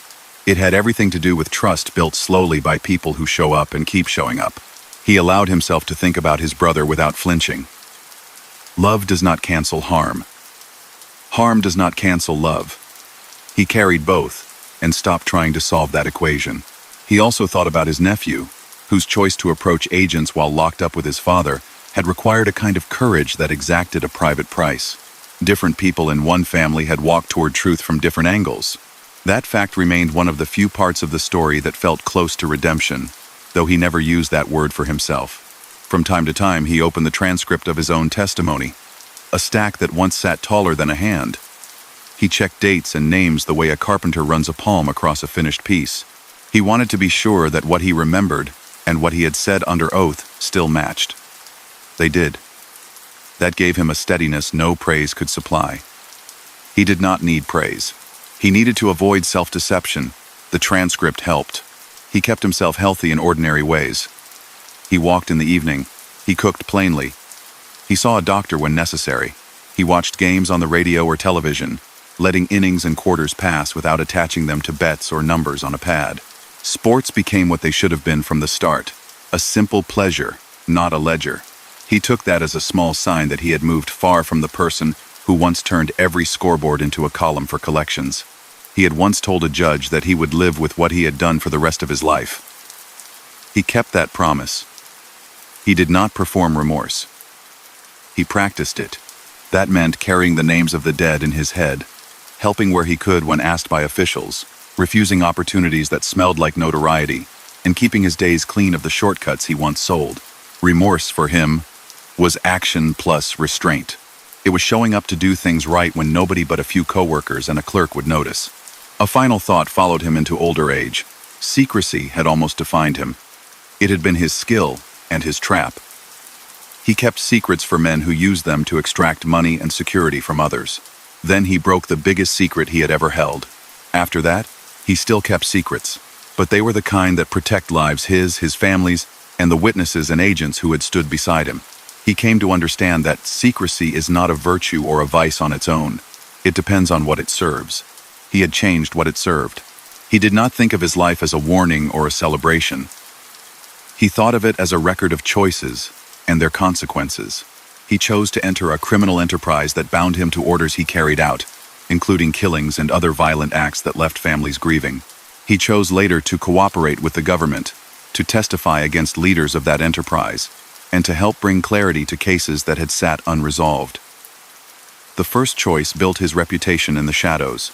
The second choice pulled the shadows back for a time. Both choices continued to speak into rooms he would never enter again. When dawn stretched over streets that no longer read him as anyone special, he felt a gratitude that did not need words. He had been part of a machine that caused measurable harm in a city he loved. He had also joined the effort that finally explained that machine to a jury and to families who deserved answers. He could not return what had been taken. He could make sure that his remaining days left no fresh debt. That was the closest thing to peace he expected and all the peace he needed. If someone had asked him to define the hinge of his life, he would not have chosen a dramatic moment. He would have chosen a table in a federal office where a glove lay beside a paper with a number that matched his DNA. That was the minute when the past stopped being a story he told himself and became a fact he could not outrun. He believes now that accountability starts when a person stops arguing with facts. He stopped arguing. He started talking. A courtroom filled with names that had been spoken only in whispers heard those names aloud. The city adjusted. He adjusted with it. He ends most nights the same way. A light clicks off. The room settles. He says a simple prayer for the people his actions hurt, for the ones who helped fix a piece of what was broken, and for the steadiness to keep his own path level until the end. He doesn't ask for much beyond that. Silence follows. Not the old kind, the kind used to hide. The kind that comes when a day has been lived without adding harm to the world. That is the silence he earned, the one he works to keep. And the reason he can close his eyes knowing that, at last, he is walking in the open. And so ends the story of Nicholas Calabrese, a man haunted by loyalty, bound by blood, and undone by conscience. In a world where silence meant survival, he chose truth, knowing it would cost him everything. His story is a reminder that even in the darkest empires, humanity still flickers beneath the surface. As the night grows still, let his tale fade softly into your dreams. Sleep well, and may your heart rest lighter than his. Good night.